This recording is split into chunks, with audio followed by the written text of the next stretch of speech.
የግብጽ የውጭ ጉዳይ ሚኒስትር ባድር አብደላቲ ግብጽ ከህዳሴ ግድብ ውዝግብ ጋር በተያያዘ በኢትዮጵያ ላይ ወታደራዊ ኃይል ትጠቀም እንደሆነ ከአልጀዚራ ለቀረበላቸው ጥያቄ ወታደራዊ ኃይል የመጠቀም አማራጭን ውድቅ ሳያደርጉ ቀሩ። ሩሲያ የአሜሪካ ፕሬዝዳንት ዶናልድ ትራምፕ ይፋ ያደረጉት አዲስ የደህንነት ስትራቴጂ ከሞስኮ ራዕይ ጋር በብዙ መልኩ የሚጣጣም እንደሆነ በመግለጽ አደነቀች። ሰላም ጤና ይስጥልኝ። ይህ ኢትዮጵያን ዴይሊ ነው። ከመረጃዎቻችን ጋር አብራችሁን ቆዩ።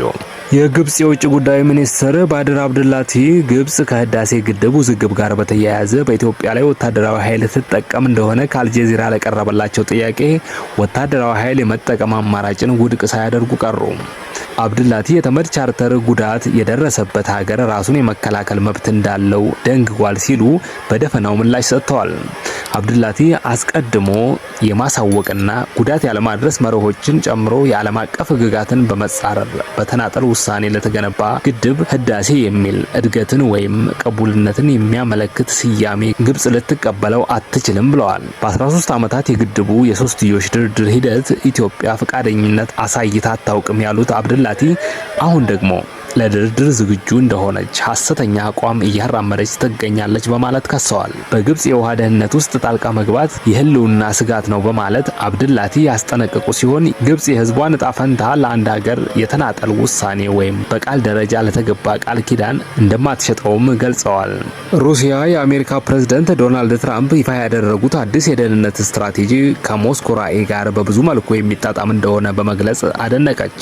የትራምፕ አስተዳደር ባለፈው ሳምንት ይፋ ያደረገው ባለ 33 ገጽ የስትራቴጂ ሰነድ አውሮፓ የስልጣኔ ሰረዝ እያጋጠማት እንደሆነ የሚተነትን ነው። ሰነዱ ሩሲያን ለአሜሪካ ስጋት እንደሆነች ሀገር አድርጎ አያቀርብም።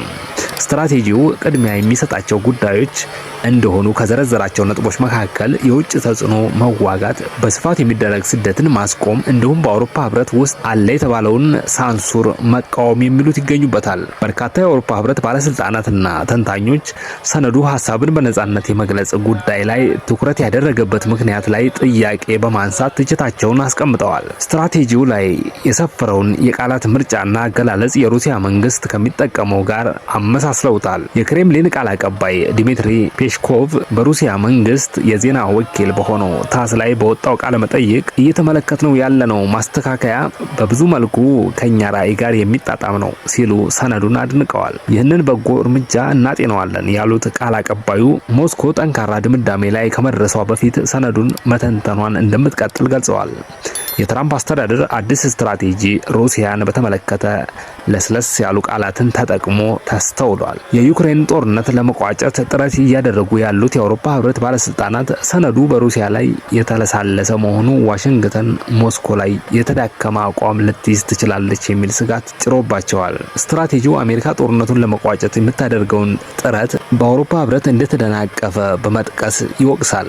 አሜሪካ ከሩሲያ ጋር ስትራቴጂክ መረጋጋትን በድጋሚ መገንባት እንዳለባት እና ይህም በምላሹ የአውሮፓን ኢኮኖሚ እንደሚያረጋጋ ያትታል። ሰነዱ በአህጉሩ ላይ በሚወጡ ፖሊሲዎች ላይ ተጽዕኖ ለማሳደር እየተደረገ ያለውን ፖሊሲ የሚደግፍ ይመስላል።